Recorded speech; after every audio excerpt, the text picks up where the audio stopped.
Olá!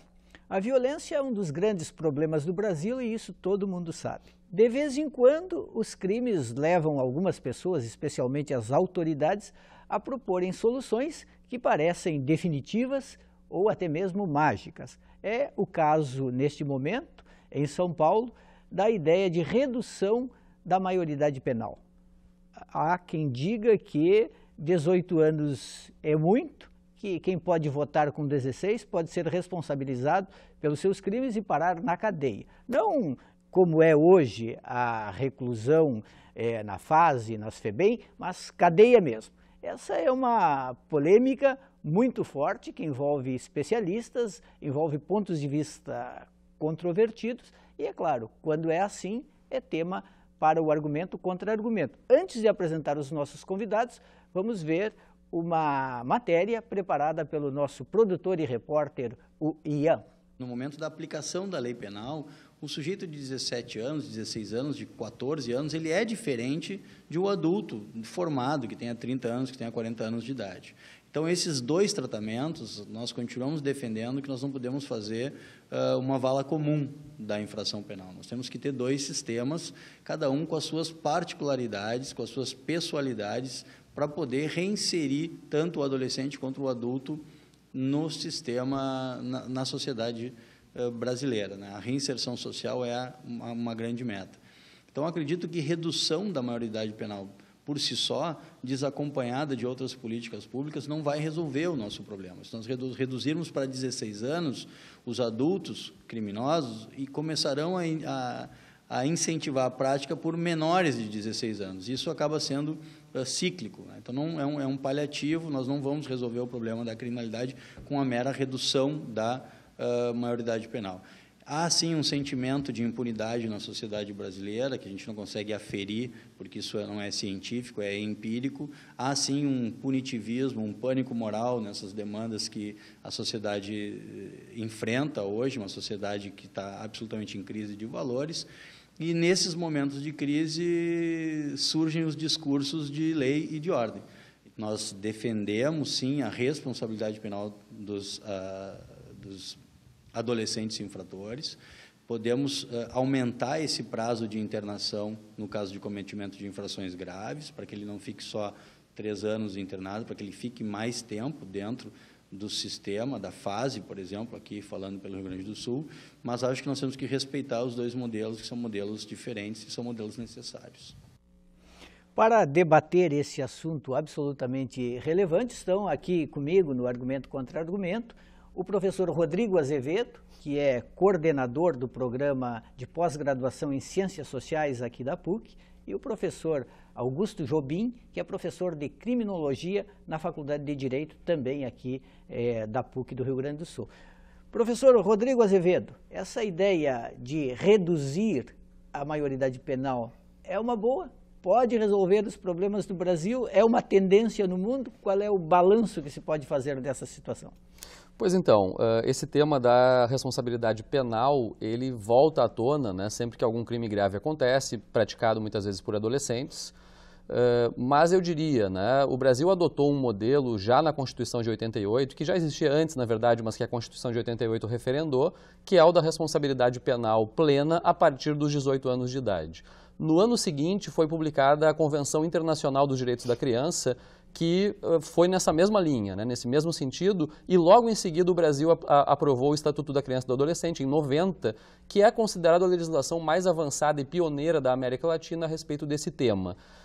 A partir dessa legislação, o que nós temos? Né? Nós temos uma mudança de paradigma. O paradigma anterior era o paradigma tutelar, minorista, né, que embora separasse adultos e adolescentes, o tratamento dado não tinha muita diferença, né, era tutelar, era uma forma de intervenção por meio do encarceramento, embora diferenciado, e a partir do Estatuto da Criança, o Brasil adota um modelo que é de proteção da infância e da juventude e também de responsabilização penal do adolescente de 12 a 18, mas com medidas socioeducativas diferentes das medidas penais propriamente ditas, né? Isso é muito adequado, né? Os especialistas na matéria em nível internacional elogiam essa adesão do Brasil a essa proposta, a esse paradigma.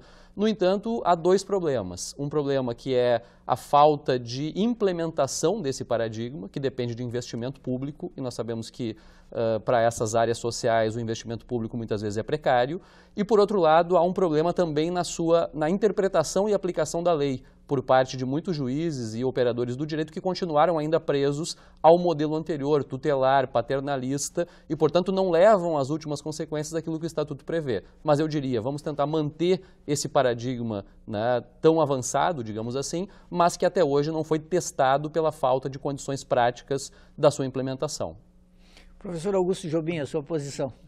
Muito obrigado, professor Junimir, professor Rodrigo. É sempre um prazer poder estar no contra-argumento. A questão para mim se torna muito clara, talvez até pegando o gancho um pouco do que o professor Rodrigo disse. Ao invés de tentar se tratar com relação a uma redução da maioridade penal, talvez o termo seria mais adequado, penso eu, que até a professora Eliana Blum costuma referendar, que é a questão do aumento da maioridade moral, vamos pensar assim, ou seja, tentar passar um pouco essa questão da sedução pelo discurso de lei e ordem, que normalmente vem ciclicamente de horror em horror, de tragédia em tragédia, e tentar de maneira crítica, ou seja, de maneira a se colocar, de se pontuar nesse momento de crise de maneira mais minimamente razoável, né? Ou seja, se pensar que 3 anos, e eu não posso concordar com o professor Alexandre, que 3 anos... Professor Alexandre que falou na reportagem de abertura, dizendo que talvez fosse o caso de manter mais tempo internado. Isso, não penso que seja o caminho adequado, até pelo pressuposto que eu analiso. Eu acho que exatamente esse processo de criminalização, esse processo de estigmatização em que esses indivíduos passam dentro dessas instituições totais é exatamente o que propicia que eles retornem e fomentem de alguma maneira o que a gente costuma dizer que são carreiras elitivas ou carreiras criminosas. Ou seja, estaríamos dando como remédio aquilo que de fato é o próprio veneno, né? Então, ou seja, ficaria inócuo. Em outras palavras, seria pior ainda, né? A emenda que o soneto, que a gente costuma dizer. Ou seja, dentro dessa perspectiva, não se poderia pensar, se quisermos termos rigor nessa aplicabilidade da lei, que de fato estejamos indignados e com de fato, algum rigor maior exatamente nessas questões, ou seja, de aplicabilidade do ECA, de demandas que de fato deem consistência educacional, por exemplo, a essa gama de crianças e adolescentes que estão simplesmente nesse rol de vulnerabilidade social. Isso é o que é extremamente, na minha opinião, importante que seja discutido. É claro que se tratando, de forma muito rápida, desse aspecto que o professor Rodrigo falou, hoje, se é para nós pegarmos alguns números, se é que isso pode seduzir alguém de alguma maneira mais positivista, seduzir isso. Hoje nós temos no país, e é o contrário do que se pode pensar, né? Hoje, mais ou menos são os números, dos adolescentes infratores, apenas ou em torno de 8% foram que cometeram homicídios, ou seja, essa grande demanda que a gente possa pensar que todos esses adolescentes são assassinos, né? Isso é uma falácia. Ou seja, os números são mais ou menos esses, né? Em relação as cifras de homicídios no Brasil, qual é a porcentagem de homicídios praticados por adolescentes? Se nós pegarmos o número de adolescentes infratores hoje, pelo menos pelo mapa da violência de 2010, 2013, se nós pegarmos o mapa da violência, hoje 0,09% seria o índice de adolescentes cumprindo medida socioeducativa com comparação ao número geral de adolescentes. Daqueles que estão cumprindo a medida socioeducativa, apenas 8% são homicidas, vamos pensar, são assassinos. Ou seja, esse pânico moral que tem aí, sim, de fato, o Alexandre, na minha opinião, tem completa razão, o professor Alexandre, que acaba ganhando carona, né, nessas demandas de lei e ordem, aí, de fato, nós todos pensarmos dessa maneira fica muito complicado. Outra coisa que é importante dizer é que, ainda que haja o Estatuto da Criança e Adolescente demandando um tratamento diferenciado a essas crianças e esses adolescentes, a gente não pode desconhecer que, na realidade, efetivamente se trata do mesmo sistema penal punitivo. Ou seja, se nós pegarmos também os mesmos dados do ciclo, se quiserem, sobre o mapa da violência, nós temos, por exemplo, mais ou menos 34 estabelecimentos prisionais de crianças e adolescentes no país. Todos eles, pelo menos um deles, claro, em maior ou menor medida, mas em média um deles por ano, tem um adolescente, de alguma maneira, objeto ou de violência sexual. Mais da metade deles tem um adolescente morto por ano. Se pegarmos os números gerais, de 1 a cada 3 adolescentes são, de alguma maneira, violentados dentro sofrem violência física dentro de um estabelecimento como esse. Ou seja, também não se trata, como bem disse o Rodrigo, se trata, pelo contrário, né? Se trata de perceber que não há uma falsa responsabilização, uma falta de rigor com esses adolescentes, pelo contrário. Esses adolescentes entram nesses círculos viciosos ali e círculos punitivos tão graves quanto o sistema carcerário. Aí a pergunta que se pode fazer é: queremos de alguma maneira agravar essa situação ainda mais? Eu acho que essa é a questão, na minha opinião, de responsabilidade política nessa história. Agora, professor Rodrigo, aqueles que defendem a redução da maioridade penal de 18 anos para 16 anos costumam apresentar um argumento bem simples. Olha, se uma pessoa de 16 anos pode votar, pode escolher o presidente da República, o governador do estado, por que ela não poderia ser responsabilizada penalmente pelos seus crimes? Na verdade, isso que foi uma conquista da Constituinte, né?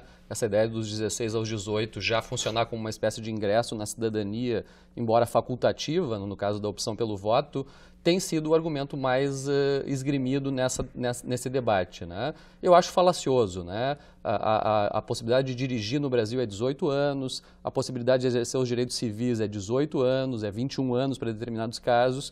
Né? Então, por que pegar apenas esse caso onde se deu uma faculdade que é opcional? Né? Então é falacioso, né? Mas eu diria, tem 2 grandes argumentos, né, que fundamentam, legitimam essa demanda.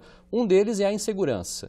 Né? É legítimo. A sociedade brasileira tem níveis de violência muito altos. Nós temos 45, 50 mil homicídios ao ano e isso é inadmissível. Né? É preciso dar conta desse problema. É uma demanda social legítima. Né? E a outra é, esses adolescentes que matam, que são violentos, que colocam fogo em pessoas, não são coitadinhos e não podem ser tratados como coitadinhos.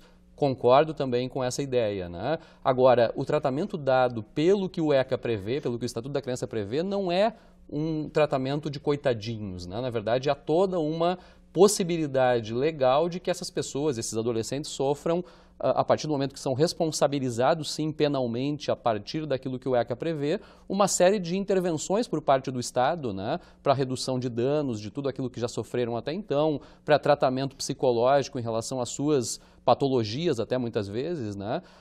Mas 3 anos é tempo, na minha opinião, mais do que suficiente para que isso aconteça, né? Desde que seja feito de forma adequada, né? Que sejam adotadas políticas que não essas que o Augusto referiu, né? A precariedade, que também é a marca do sistema prisional, então isso não mudaria, né? Mudando de uma situação para outra, mas evidentemente que são questões que pesam, né? E aí a minha resposta para essas questões é essa, né? Eu acho que nem o medo, a insegurança e nem essa ideia de que alguns desses adolescentes são de fato excessivamente agressivos e violentos podem justificar, legitimar uma mudança em relação a isso que nós até agora viemos trilhando, esse paradigma, né, de diferenciar, de ter os 18 anos como marco divisório, que é uma escolha de política criminal, né? Poderia ser um outro esse marco, mas a escolha foi essa. É uma escolha que segue padrões internacionais, a grande maioria dos países adota também esse mesmo parâmetro. Poderia ser um pouco mais, um pouco menos, mas o padrão adotado foi esse, porque se considera, até essa idade, de maneira geral, há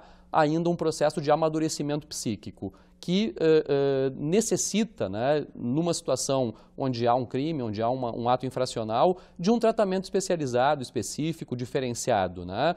Mesmo para maiores de 18, o PRONASSE, que foi o Programa de Segurança com Cidadania do governo Lula, propôs também uma diferenciação. Maiores de 18 a 21 deveriam ter presídios separados, porque se considerava também que nessa faixa etária é mais fácil adotar políticas de reinserção social, desconectar esses indivíduos de redes criminosas, né? Mas não se fez. A verdade é essa, né? Até agora não se adotou, na prática, essas políticas não foram implementadas por falta de vontade política, de recursos, de apoio popular, porque as pessoas não querem, né, que presos sejam tratados de forma cidadã, honesta e adequada, porque acham que tem que sofrer mesmo e tal. Tem toda uma demanda punitiva que acaba contribuindo, né, para que essa demagogia, como eu digo, esse populismo penal acabe servindo como moeda eleitoral, acabe sendo mobilizado na opinião pública, tanto pela mídia quanto pelos políticos mesmo, né, das mais diversas colorações políticas, porque isso efetivamente tem hoje um respaldo, né, que, na minha opinião, tem a ver com essa situação de insegurança, que é fruto de décadas de descaso nessa área e não do ato praticado por um ou outro adolescente que acaba chamando a atenção da opinião pública, né?